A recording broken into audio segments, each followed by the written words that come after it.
हे धरती पर बिखरे हुए लोगों, आज की सभा में मैं ईश्वर पुत्र आदि श्री अरुण आपका हार्दिक स्वागत करता हूं। परम सत्ता ईश्वर पुत्र का सौंदर्य है। परम का अर्थ होता है श्रेष्ठ और सत्ता का अर्थ होता है शासकीय अधिकार। महर्षियों ने कहा कि परम सत्ता का अर्थ होता है शासकीय अधिकार। वह एक ही है, दो या अनेक नहीं। महर्षियों ने कहा है कि ब्रह्म से भी परे एक सत्ता है जिसे वाणी के द्वारा व्यक्त नहीं किया जा सकता। पर ब्रह्म का शाब्दिक अर्थ है सर्वोच्च। वह ब्रह्म जो सभी वर्णनों और संकल्पनाओं से भी परे है। समस्त जगत ब्रह्म के अंतर्गत माना गया है। मन, विचार, बुद्धि आदि सब इसके अंतर्गत है। उत्तम से अति उत्तम विचार, भाव, वेद, शास्त्र, मंत्र, तंत्र, आधुनिक विज्ञान, ज्योतिष आदि किसी भी माध्यम से उसकी परिभाषा नहीं की जा सकती है। वह है गुणातीत, भावातीत, माया, प्रकृति और ब्रह्म से परे और परम है। वह एक ही है, दो या अनेक नहीं है। महर्षियों ने कहा है कि ब्रह्म से भी परे एक सत्ता है जिसे वाणी के द्वारा व्यक्त नहीं किया जा सकता। वह सनातन है, वह सर्वव्यापक है, वह सत्य है, वह परम है। वह समस्त जीव, निर्जीव, समस्त अस्तित्व का एकमात्र परम कारण, सर्वसमर्थ, सर्वज्ञानी है। वह वाणी और बुद्धि का विषय नहीं है। उपनिषदों ने कहा है कि समस्त जगत ब्रह्म पे टिका है और ब्रह्म पर ब्रह्म पे टिका है। वर्ष 2022 लोगों के लिए यह कहें कि यह साल का सबसे बहुत परेशान करने वाला दिन है तो कोई गलत नहीं होगा। बहुत ज्यादा परेशान करने वाली घटनाएं क्या होगी, तो इसके जवाब में मैं यह कहूंगा कि जो युद्धों से संबंधित होगा, जो भयानक विनाश से संबंधित होगा, जो भूकंपों से संबंधित होगा, जो अलग अलग क्षेत्रों में प्राकृतिक घटनाओं से संबंधित होगा और नए अनेक तरह के महामारियों से संबंधित होगा, जिसको आप चौथा लहर अर्थात कोरोना का चौथा लहर भी कह सकते हैं। वर्ष 2022 लोगों के लिए बहुत ही खतरनाक समय है, बहुत ही खतरनाक साल है। वर्ष 2022 में बहुत बड़े परिवर्तन दिखेंगे, जिसमें आर्थिक परिवर्तन भी होंगे, सामाजिक परिवर्तन भी होंगे और राजनीतिक परिवर्तन भी होंगे। वर्तमान समय की जो व्यवस्थाएं हैं उनके अंदर बहुत बड़ा परिवर्तन देखने को मिलेगा। वर्ष 2022 में भारत सरकार के कार्य प्रणाली के अंदर भी बहुत बड़ा परिवर्तन होगा। वर्ष 2022 में रासायनिक हमला भी होने की संभावनाएं हैं। ये साल हिंसा से भरा साल होगा। कुछ देशों में अधिक कट्टरता के कारण गृह युद्ध जैसे हालात हो जाएंगे। वर्ष 2022 में कई देशों में आपस में टकराव होने लगेगा। वर्ष 2021 और वर्ष 2022 के अंदर बहुत बड़ी संख्या में लोग पश्चाताप करने की दशा में पहुंचने वाले हैं, क्योंकि आने वाली पीड़ाएं मनुष्य को बेसहारा बना देगी। लोग इतना कष्ट, इतना तकलीफ में पड़ जाएगा कि वह व्यक्ति जो अब तक ईश्वर को नहीं खोजता था, वह ईश्वर को खोजना शुरू कर देगा। जो व्यक्ति ईश्वर के प्रति लापरवाह था, वो व्यक्ति जागृत होने लगेगा। जैसे जैसे विपत्तियां और संकट के दिन बढ़ेंगे, वैसे वैसे लोग उज्जवल, निर्मल और पवित्र बनते चले जाएंगे। ऐसे दिनों में लोग बेचैनी, व्याकुलता और परेशानी में आ जाने के कारण ईश्वर पुत्र के पास आना शुरू कर देंगे। लोगों में एकता बढ़ेगी। जो बर्बाद होने वाले हैं वे निरंतर बर्बाद होते रहेंगे, जो लापरवाह थे वे होश में आने लगेंगे। बहुत से आत्मिक दशा में पड़े लोग ईश्वर पुत्र के द्वारा निर्मित संस्था से जुड़ने लगेंगे। परंतु जो व्यक्ति ईश्वर को नापसंद है, वो लोग टूट टूट कर पापी मिजाज वाली संस्था में जाकर जुड़ने लगेंगे जहां पाप करने की अनुमति दी जाती है।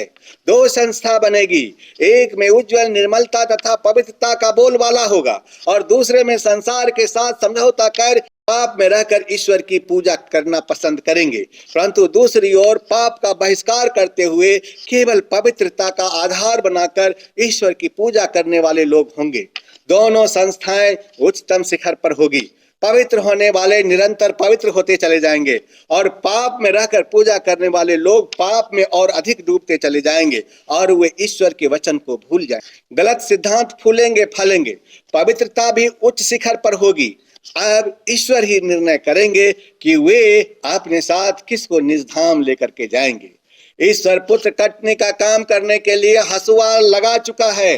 धर्मशास्त्र प्रकाशित वाक्य अध्याय 14 का श्लोक 14 से 16 इस बात की पुष्टि करते हुए कहता है कि मैंने दृष्टि की और देखो एक उजला बादल है और उस बादल पर मनुष्य के पुत्र सरीखा कोई बैठा है, जिसके सिर पर सोने का मुकुट और हाथ में चोखा हंसुआ है।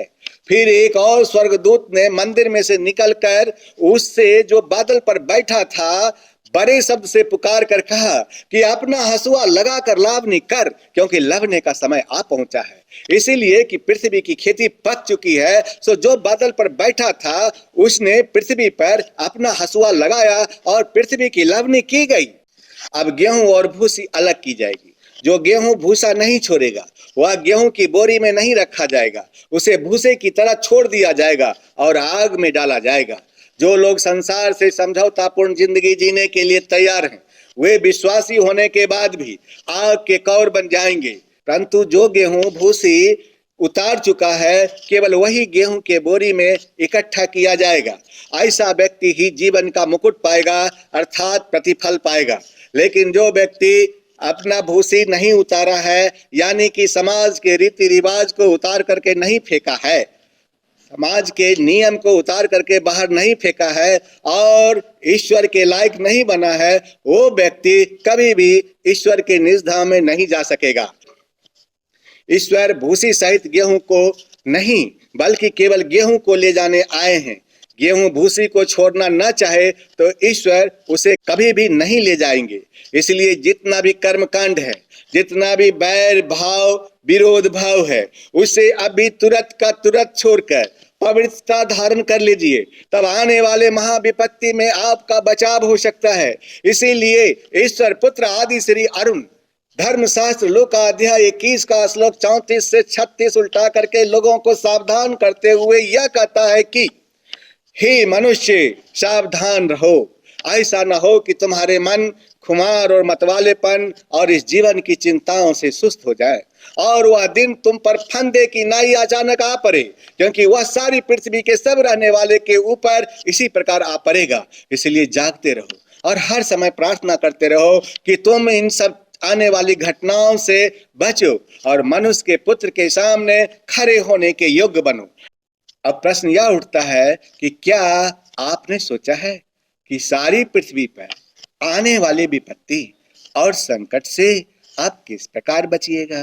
हे मनुष्य, आपने मेरी बातों को ध्यान से सुना और मेरी बातों पर 100% विश्वास किया, परंतु मेरे कहे गए बातों के अनुसार आपने अपना कर्म नहीं किया, तो भगवान कल की जब आएंगे तो वे अपने साथ आपको निजधाम लेकर नहीं जाएंगे। क्योंकि आपने मेरी बातों पर 100% विश्वास किया है, इसलिए आपको बीमारी से छुटकारा अवश्य मिलेगा, आपका उद्धार अवश्य होगा, आप धर्मी अवश्य बन जाएंगे। लेकिन यदि आप ईश्वर से यह पूछेंगे कि हे ईश्वर, मुझे अपने साथ निजधाम ले चलिए, तब आपको मालूम है कि ईश्वर आपसे क्या कहेंगे। ईश्वर आपसे कहेंगे कि निजधाम जाने के लिए तेरे विश्वास की कुंजी काम नहीं करेगी, बल्कि काम की कुंजी काम देगी। ईश्वर जब आएंगे तो उस समय विश्वासियों को अपने साथ निजधाम लेकर नहीं जाएंगे, बल्कि वो केवल विश्वास योग्य लोगों को लेकर अपने निजधाम को जाएंगे। जिन लोगों ने विश्वास को कामों से प्रमाणित कर दिया है, जिन विश्वासियों ने ईश्वर पुत्र आदि श्री अरुण के निर्देश के अनुसार चल करके अपने जीवन के विश्वास को काम करके विश्वास योग्यता में बदल दिया है, केवल वही लोग ईश्वर के साथ निजधाम जाएंगे। धर्मशास्त्र याकूब अध्याय 2 का श्लोक 20 इस सत्य के बारे में कहता है कि हे निकम्मे मनुष्य, क्या तू यह भी नहीं जानता कि कर्म के बिना विश्वास व्यर्थ है। ईश्वर पुत्र ने कहा कि मैं पूर्ण ब्रह्म परमेश्वर को खुश रखने के लिए, खुश करने के लिए इस धरती पर आया हूं। अगर इस दुनिया में पहला व्यक्ति है जो इस दुनिया में ईश्वर की खुशी के लिए जिया तो वह है हनोक, और दूसरा व्यक्ति है मीरा, और तीसरा व्यक्ति है राजा जनक, और चौथा है सीता जी। जो व्यक्ति ईश्वर के खुशी के लिए जिया वह कभी भी नहीं मरा, उसका फिजिकल डेथ नहीं हुआ, उसका शरीर नहीं मरा, बल्कि वह शरीर सहित उठा लिया गया। हनोक आदम के 7वीं पीढ़ी में आया था। वह 300 साल तक ईश्वर के साथ चला। उसकी शारीरिक मृत्यु नहीं हुई, बल्कि वह शरीर सहित उठा लिया गया। सीता जी आई थी, उनकी फिजिकल डेथ नहीं हुआ, उनकी शारीरिक मृत्यु नहीं हुई, वो शरीर सहित चली गई। मीरा आई थी, उसका फिजिकल डेथ नहीं हुआ, वह शरीर सहित ईश्वर में मिल गई। हे मनुष्य, आप यह भी जानो कि राजा जनक को विदेह कहा गया, उनका फिजिकल डेथ नहीं हुआ था, उनकी शारीरिक मृत्यु नहीं हुई थी, वो शरीर समेत ईश्वर में मिल गए। हे मनुष्य, यदि आप भी ईश्वर पुत्र अरुण के निर्देश में ईश्वर पर 100% विश्वास करके अपने कर्म के द्वारा विश्वास योग्यता में बदल दोगे तथा ईश्वर की खुशी के लिए जियोगे तो आप भी नहीं मरोगे, आपका भी फिजिकल डेथ नहीं होगा, आपके शरीर का नाश नहीं होगा, बल्कि आप भी हनोक की तरह, आप भी मीरा की तरह, आप भी सीता जी की तरह, आप भी राजा जनक की तरह 100 शरीर अर्थात शरीर सहित उठा लिए जाओगे। तथास्तु अर्थात ऐसा ही हो।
इनके दर्शन करके आज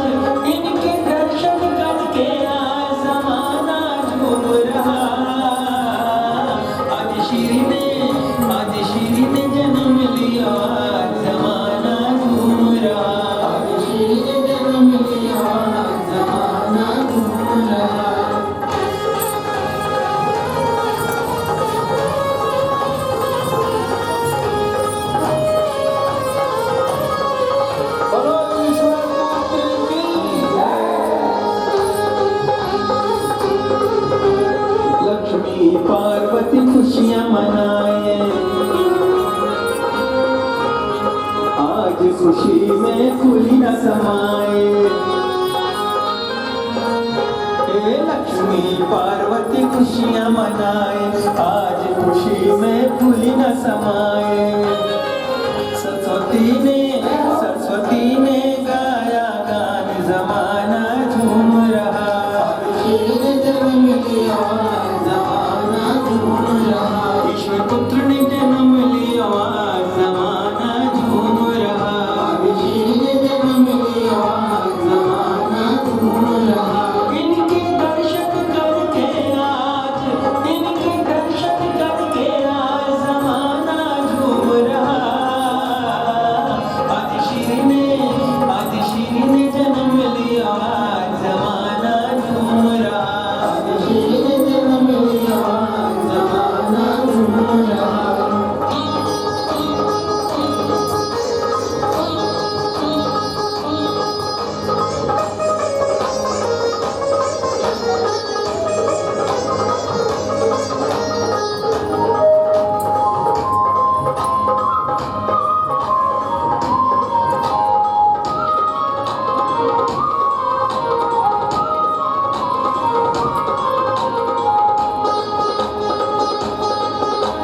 सिंधिया घाट पे जन्म लियो है, देव जानकी को ज्ञान दियो है। सिंधिया घाट पे जन्म लियो है, देव जानकी को ज्ञान दियो है। गाय गीता वेद पुराण, जमाना झूम रहा। जन्म लिया, जमाना झूम रहा। ईश्वर पुत्र ने जन्म लिया, जमाना झूम रहा।